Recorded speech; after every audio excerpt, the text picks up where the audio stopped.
Accélérateur. Exacisnélite est un accélérateur de l'innovation et de la transformation numérique au travers de l'ensemble des solutions Microsoft. 560 15 14. Exacisnélite compte 560 collaborateurs répartis sur 15 agences en France et à l'international, et nous sommes certifiés sur 14 domaines de compétences Gold Microsoft.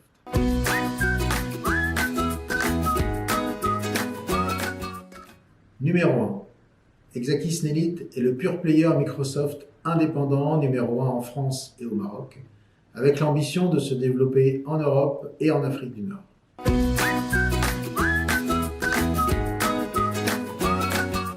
Pour offrir aux collaborateurs des grandes entreprises, des ETI et des PME les moyens de travailler ensemble efficacement, de façon plus mobile, plus flexible, et ce, peu importe l'endroit et peu importe le device utilisé.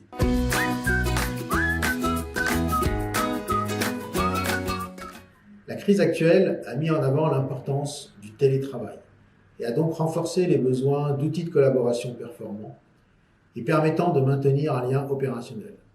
Elle a également renforcé les besoins d'environnement et de devices sécurisés, comme par exemple les postes de travail à distance. L'ensemble des outils de la Modern Workplace de Microsoft répondent parfaitement à ces besoins.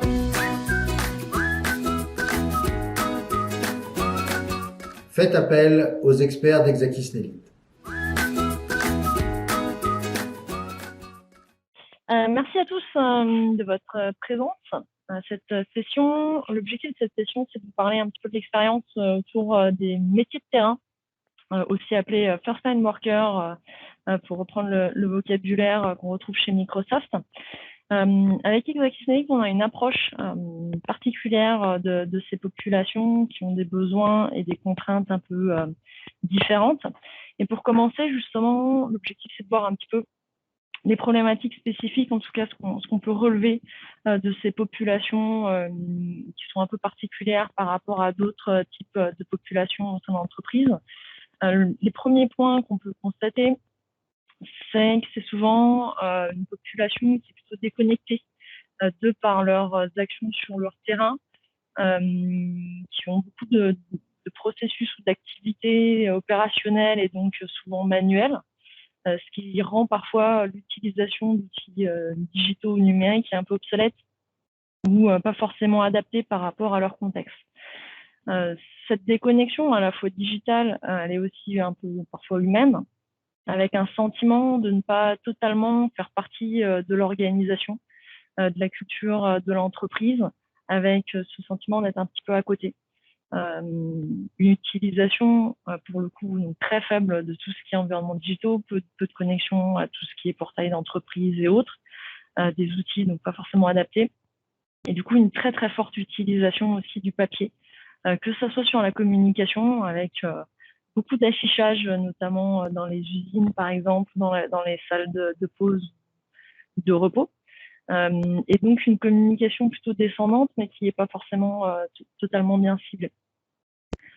Sur d'autres utilisateurs qui pourraient être un peu plus connectés, on va dire, ce qu'on remarque aussi, c'est le manque d'appareils qui est conçu pour eux, avec ce besoin d'avoir les mains libres, ce besoin de réactivité. Et tout ça fait qu'il peut y avoir des contournements ou des utilisations un peu différentes, notamment de smartphones, avec du matériel personnel parfois utilisé. Et l'objectif et la problématique qui est derrière le traitement des métiers de terrain, c'est comment j'arrive à digitaliser, j'arrive à répondre à des besoins très spécifiques, très tournés processus métier, tout en garantissant la sécurité à la fois des personnes, évidemment, et la conformité des services vis-à-vis de l'entreprise au sens plus global. Quand on s'arrête sur ces différents points, derrière, l'entreprise cherche à trouver des solutions et à embarquer donc ces populations de façon à pouvoir faciliter et simplifier parfois des processus, comme on l'a vu avec notamment l'utilisation de papier, qui peuvent être parfois un peu lourds ou mal compris. On prend l'exemple que j'ai eu récemment de cas de bulletins de salaire qui sont dématérialisés, auxquels des populations de terrain ne savent même pas comment y accéder parce que n'ont pas forcément leur adresse mail, n'ont pas forcément accès au portail pour aller récupérer les informations. Donc, comment on aborde ces populations, comment on travaille pour améliorer le quotidien et simplifier le quotidien. Le parti pris d'Exakis, c'est de trouver l'équilibre entre les usages, c'est-à-dire le parcours, les besoins métiers, les outils qui sont mis à disposition et qui peuvent exister, et puis cette valeur métier, c'est-à-dire ne pas complexifier ou ne pas rajouter des tâches complémentaires, supplémentaires qui peuvent être perçues comme lourdes à des tâches qu'ils mènent déjà au quotidien très opérationnelles. Pour partir sur les bonnes bases et trouver l'équilibre, il y a un certain nombre de questions à se poser. D'abord, c'est qu'est-ce qu'on qualifie comme travailleur terrain? Où est-ce qu'il se trouve aujourd'hui? Quels sont aujourd'hui leurs points de blocage, mais pas forcément de la vision direction, mais vraiment par rapport à eux, ce qu'ils peuvent remonter comme point de blocage ou comme difficulté, ou ce qu'ils aimeraient voir améliorer. Quels sont finalement leurs défis du quotidien par rapport à ces points de blocage, pour en décliner vers quels sont les points d'amélioration, notamment dans les tâches du quotidien.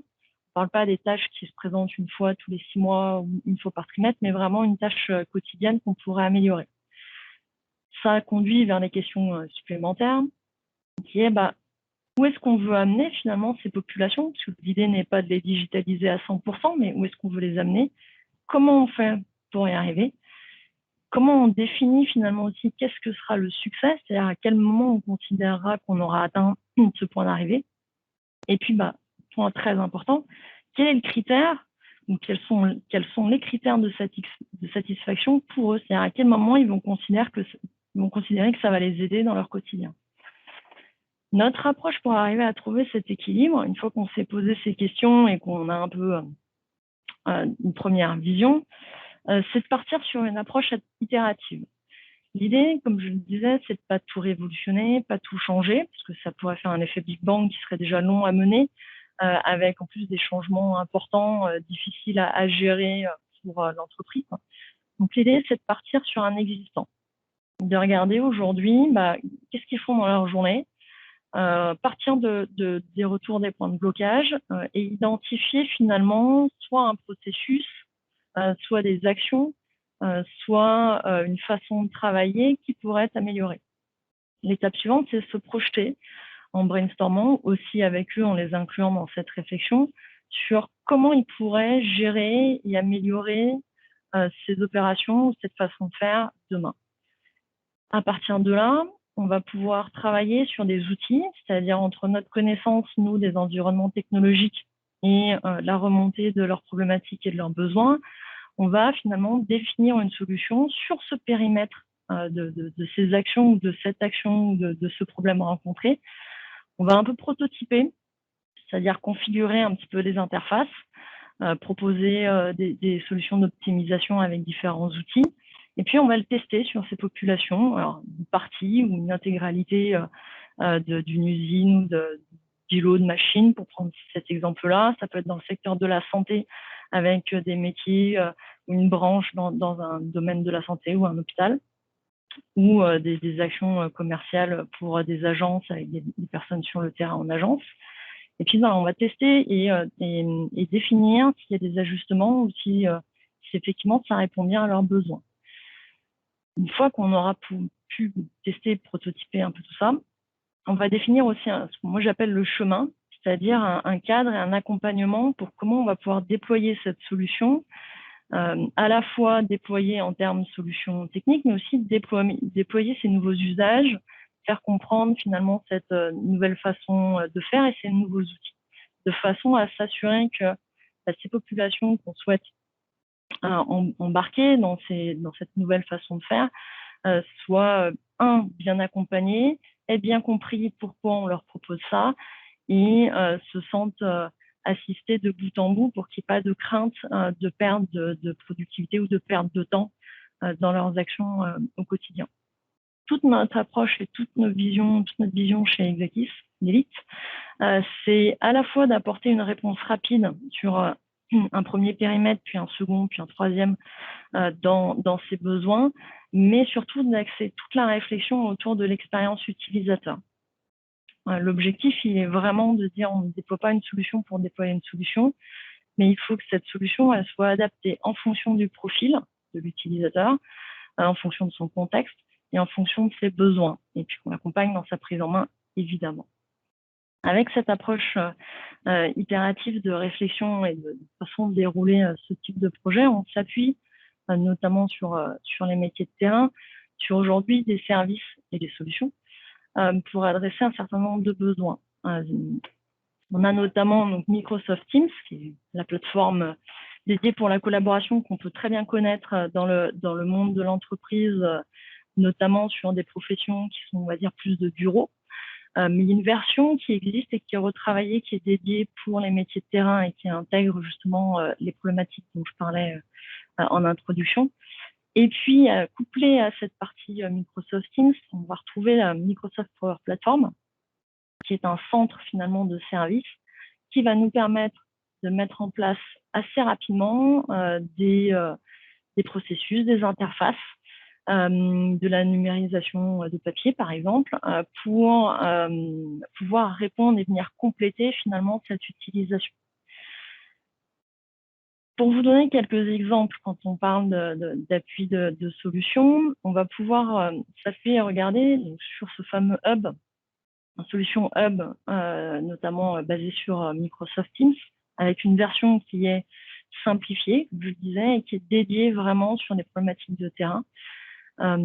L'idée étant de recréer une expérience utilisateur qui ne soit pas démultipliée en termes de multitude d'usages et multitude de services, mais vraiment focalisée sur les points clés, notamment les points clés autour de la collaboration et de la diffusion d'informations. Je le disais, l'objectif, c'est de reconnecter aussi les équipes. Vous avez souvent les métiers de terrain qui peuvent travailler en shift. Donc, c'est comment on retrouve son planning, parce que c'est ce qui compte souvent pour eux. C'est le planning, la liste des tâches et les actions, les opérations qu'ils ont à mener. Comment on va pouvoir optimiser ça, faire circuler l'information. Pouvoir connecter aussi différents savoir-faire. Vous avez des exemples de techniciens chevronnés, par exemple, un autre exemple sur lequel on a travaillé, mais sur du remplacement de chaudière. Et puis, vous avez des techniciens un peu moins chevronnés, avec un peu moins d'expérience, qui vont peut-être se retrouver face à une chaudière qui n'aura pas un modèle ou une référence qu'ils ne connaîtront un peu moins bien. Comment ils peuvent finalement solliciter de l'assistance pour retrouver la personne qui va pouvoir débloquer peut-être une situation lorsqu'ils sont en intervention chez un client. Donc, l'idée, vraiment, c'est de pouvoir leur dire, au travers finalement d'une seule solution, de ce hub, ils vont pouvoir trouver tous ces différents services. Si je décompose, c'est de se dire, en premier lieu, c'est de l'accès à la diffusion d'informations. On parlait tout à l'heure d'affichage dans des salles de pause, à des zones de café ou de rassemblement d'utilisateurs et de collaborateurs. L'idée, c'est de pouvoir se dire, au sein de l'application, on va pouvoir pousser de l'information qui est plus ou moins ciblée en fonction des besoins. Ça peut être aussi de l'information corporate, RH, des rappels de règles de sensibilisation sur de la sécurité ou sur des règles de fonctionnement de l'entreprise. On va pouvoir retrouver, toujours au sein de cette interface, tout ce qui est discussion individuelle ou en équipe, c'est-à-dire retrouver son équipe avec son shift et pouvoir adresser un message ensemble, pouvoir retrouver le message de son manager ou de son chef d'atelier, par exemple.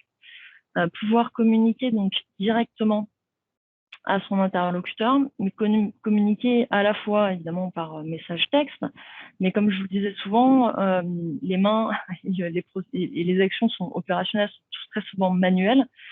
Donc, aller retaper du message texte, ça peut parfois prendre du temps et c'est compliqué. L'idée là, c'est que la communication peut se faire aussi de manière très efficace avec de l'enregistrement de messages. On va pouvoir dicter l'information et le fichier sonore part directement à son interlocuteur qui va pouvoir lui-même répondre si on ne l'a pas tout simplement en ligne en appelant au travers de l'application. Donc, on va retrouver cette notion de communication forte. Et puis enfin, l'accès rapide à tout l'ensemble des services, c'est-à-dire tout ce qui est planning, son planning, ses congés, ses demandes de congés, ses gestions de shift, le changement de son horaire de shift, le changement d'équipe, directement en un clic au sein de l'application. On va pouvoir retrouver aussi tout ce qui est liste des tâches, c'est-à-dire que je dois opérer sur une machine un ensemble de réparations. Je vais retrouver la liste de mes tâches, je vais pouvoir commenter et évidemment cliquer dessus pour dire qu'elle est réalisée. Si je constate un problème sur un chantier, je vais pouvoir prendre une photo et directement elle va aller s'ajouter à ma tâche, de façon à ce que soit la personne suivante qui reprendra la tâche, soit un manager, un chef d'équipe, puisse voir la problématique ou le résultat d'une action. Et puis l'accès aussi également à d'autres applications qui sont peut-être des applications plutôt d'entreprise, diverses et variées. Ça peut être, alors on parlait tout à l'heure de l'accès à ces bulletins de salaire dématérialisés, mais ça peut être aussi l'accès à un centre de ressources de l'entreprise, à son CE ou à toute autre application un peu plus transverse de l'entreprise. Pour vous donner un peu la vision, quand on parle de processus métier d'optimisation, je voudrais vous projeter sur quelques cas d'exemples au-delà de cet aspect solution hub et interface, qui sert évidemment la collaboration. L'idée, c'est de traiter après des problématiques très spécifiques au monde de l'entreprise et à la problématique des métiers de terrain. Et au travers de quelques exemples, ça va vous permettre de voir un peu ce dont on parle. Un exemple sur des interventions extérieures. Ici, on a un technicien d'intervention dont la mission, c'est la gestion des interventions sur la mise en service de panneaux photovoltaïques, sujet qui nous a été confié, avec comme objectif, c'est de fluidifier finalement ces interventions clients, de pouvoir avoir le retour et la gestion des plannings par rapport à ces interventions et pouvoir gérer en cas de changement de rendez-vous chez un client, pouvoir simplement avertir un client la gestion de ces changements en temps réel et en direct. Donc, au travers de cette petite interface et donc de l'accès en raccourci au travers le hub, le technicien va pouvoir retrouver le planning avec tous les rendez-vous, évidemment toutes les adresses. Il va pouvoir signifier s'il y a un retard ou une proposition d'un créneau horaire. Et inversement, on va pouvoir recevoir aussi des informations via le client s'il y a une modification. Il va pouvoir ajouter directement, une fois l'intervention terminée, saisir toutes les informations clients au travers de l'application et pouvoir valider à l'aide d'une photo l'opération de façon à retrouver ça après dans le suivi client. Deuxième autre exemple sur l'intervention extérieure, on est aussi pas en contact direct avec des clients, mais plutôt sur de la gestion de rondes, de la gestion d'équipements sur les rondes, avec un technicien qui là peut se retrouver aussi dans des zones déconnectées de services, parce que même si la 3G, 4G, bientôt 5G arrive, il y a encore des zones où on ne capte pas et on ne reçoit pas forcément suffisamment de signal pour pouvoir être connecté à tout le système digital de l'entreprise. Donc l'objectif ici, c'était de pouvoir dire, je vais avoir ma liste d'adresses et de points de vérification au moment de ma ronde. Je vais pouvoir retrouver les éléments, les équipements, connecter, donner les informations, prendre la photo de l'équipement. Tout ça sauvegarder directement dans l'application à la reconnexion au moment où l'application reprend du signal. Ça va pouvoir envoyer toute la sauvegarde. Et ça va pouvoir générer en fin de journée un rapport d'intervention et pouvoir permettre à ce moment-là aux responsables de gestion des équipes d'intervention de changer le parcours des rondes, de remettre à jour et d'aller alimenter un certain nombre d'éléments de rapport. Si je prends encore une petite minute, puis je vais vous laisser peut-être le temps pour des questions. D'autres exemples, là peut-être plus sur la partie commerciale, parce que les commerciaux sont aussi des métiers de terrain. En mobilité, l'objectif qu'on avait, c'était de rendre plus simple l'accès à un certain nombre d'informations sur des références de catalogues de prix pour que les commerciaux qui sont en mobilité, qui visitent les différents clients, puissent accéder aux informations de prix de pièces et autres informations. Et donc, au travers de l'application, ils pouvaient accéder déjà au contrat client, aux informations de catalogue de prix et pouvoir faire des calculs en direct, ce qui donne un gain de temps dans la discussion plutôt que des allers-retours, notamment après par mail ou autre moyen de communication avec les clients. Un autre exemple ici sur de la gestion de métiers de terrain et d'optimisation de process métier. Ici, l'objectif, c'était de pouvoir, en côté nomade, permettre de visualiser, découvrir les différents produits qui sont à la vente, de façon à pouvoir présenter effectivement ce catalogue à des clients rencontrés et pouvoir apporter un certain nombre d'informations complémentaires avec du visuel, autre qui est le côté papier, qui peut manquer aussi de mise à jour et parfois être un peu obsolète sur des gammes produits. Donc ce catalogue, voilà, accessible là dans cet exemple-là via tablette, permet rapidement d'interagir et pouvoir dynamiser finalement cette relation client. On a évidemment, il ne faudrait pas l'oublier, cette notion de métier de terrain. On parle beaucoup des métiers de terrain, donc en usine, c'est le secteur de la santé ou des commerciaux, mais il y a aussi les chefs d'atelier, chefs d'usine qui sont pas forcément toujours considérés comme des first line workers, mais qui ont besoin de coordonner et d'avoir un certain nombre de tâches à gérer, et surtout des notions de sécurité, de sécurisation de leurs équipes, de sécurité humaine ou de sécurité autour des machines. Et donc là, c'est deux autres exemples d'optimisation de processus. L'un étant sur finalement une analyse de l'ergonomie autour des îlots de machines industrielles et de postes de travail, parce que c'est important ce côté ergonomie et lien avec la santé. Donc, l'idée, c'est de pouvoir évaluer régulièrement si la zone de travail était adaptée, conforme, si elle présentait des risques. Donc, ça peut être fait directement sur une tablette ou directement sur le portail de façon assez rapide aussi en accès au travers ce hub, avec des informations soumises par les métiers de terrain directement concernés. Et puis, cette notion aussi de gestion de risque, enfin, deuxième exemple, qui est d'évaluer en temps réel les niveaux de risque sur des chaînes de montage ici, pour pouvoir tenir informés en direct les équipes, pouvoir aussi remonter de l'information à des managers ou une direction qui ne serait pas située dans la même région, et pouvoir surtout aussi faire du prévisionnel de maintenance sur du matériel de façon à pouvoir remonter les informations. Encore une fois, l'utilisateur côté terrain peut prendre une photo, signaler un élément qui va remonter dans le tableau de suivi, et puis le chef d'équipe en usine va pouvoir déclencher, soit de demander des informations complémentaires, soit pouvoir directement aller faire constatation sur la machine et lister et remonter toutes les informations adéquates.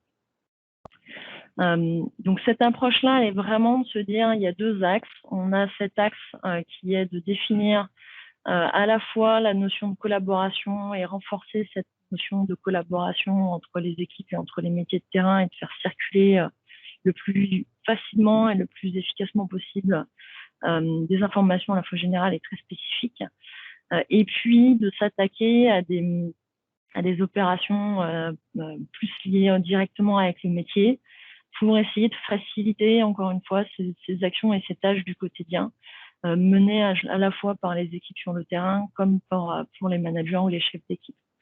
L'idée étant que notre positionnement, il reste toujours sur comment on améliore l'expérience utilisateur, quelle est l'architecture de l'information autour de tous ces services, comment on travaille l'interface et les services, parce que c'est un point important qui permettent de guider l'expérience utilisateur, et quelle stratégie en termes de contenu et d'action on va avoir en termes de paramétrage et d'éléments clés qu'on va retrouver au sein de cette approche et de cette solution digitale mise à disposition. Je suis désolé, il va falloir conclure parce que là, on a les autres sessions qui vont commencer. Tout à fait, c'était mon point de conclusion, de se dire on fait l'équilibre entre à la fois d'une part l'expérience utilisateur et le côté humain qu'on va venir accompagner, et d'autre part la recherche de la meilleure solution digitale pour répondre à ce besoin.